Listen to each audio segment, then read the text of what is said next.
What's going on, guys? Nick the Tutor here, and I'm back again, this time to talk about uploading your answers on the APs.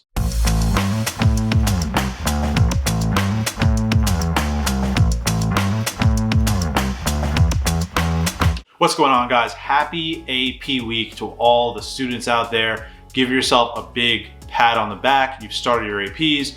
Now, that said, there have been some mistakes and errors that have been made on the part of students and on the part of the College Board. And in today's video, I'm going to talk about some of the mistakes that were made during the AP exams where students were unable to upload or submit their answers so that you can avoid those going forward.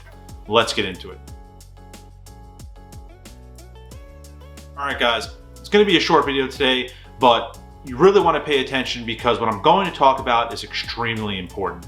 What's happening is a small percentage of students and a seemingly growing percentage of students is unable to submit their answers on the AP exams. We don't want that to be you, so let's talk about it. What's happened is many students have opted to do the picture submission option for the AP exams. As you may have remembered from one of my past videos and the College Board information, that there are several methods that you can submit your AP answers with.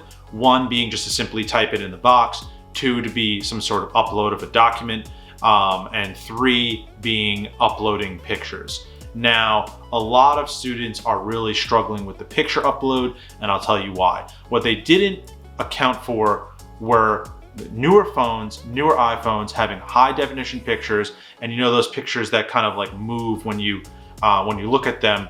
Those are not compatible with the software. So what you have to do is go into the settings of your phone, go into the picture camera settings and change those to most compatible. The most compatible setting will make sure that the picture uploads on the test and you won't have an issue. Now, for students that did have an issue already, you're going to have to apply for the makeup date, which many of you have already done, but you will have to redo the test on the makeup date. Luckily, that's not everybody, but still it's enough people that I wanted to do a quick video talking about that. Now, let's talk about strategy, right?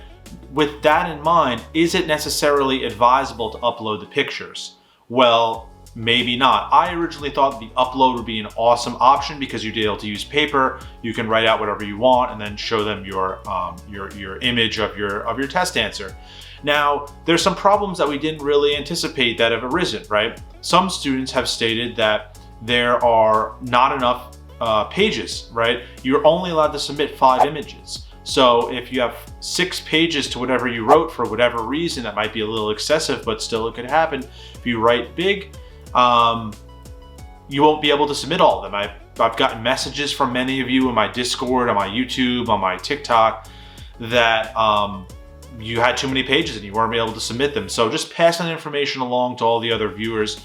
You don't want to have that mistake, right? Like, just make sure you fit it under 5 pages. The second thing is, due to the large number of you taking these tests, there's just a lot of delay when you're trying to upload. So now you get 45 minutes for the test and you get 5 minutes for the upload period. What I've found is 2 things are happening.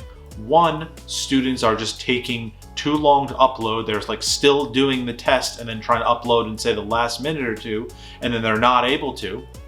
And then number 2, when they do actually try to upload, it's so slow that they're unable to get their answers in. So what you want to do is make sure you leave that full 5 minutes, if not more, to mess around with the upload and make sure that you get things uploaded, right? The last thing you want to do is have a 5 quality answer and then not be able to upload it. That would just be disheartening and terrible. So I just wanted to throw those few things out there preliminarily as possible mistakes that students are making and ways and things that we can avoid. Now, obviously some of that is on the College Board. They know it. That's why they already placed a second backup date. And that brings up my final point, which is a lot of students have opted to kind of just skip this first round and try their luck the second round. That's looking to be a very bad decision, right? Because now what we're seeing is with issues, if you have an issue the second time, there's no third time, right? So you're just out of luck. So I love that a lot of you tried really hard here and maybe weren't able to submit, but the College Board knows that you're gonna get another shot and that you did try in good faith to do the test. So you deserve another chance at it, and that's totally fine.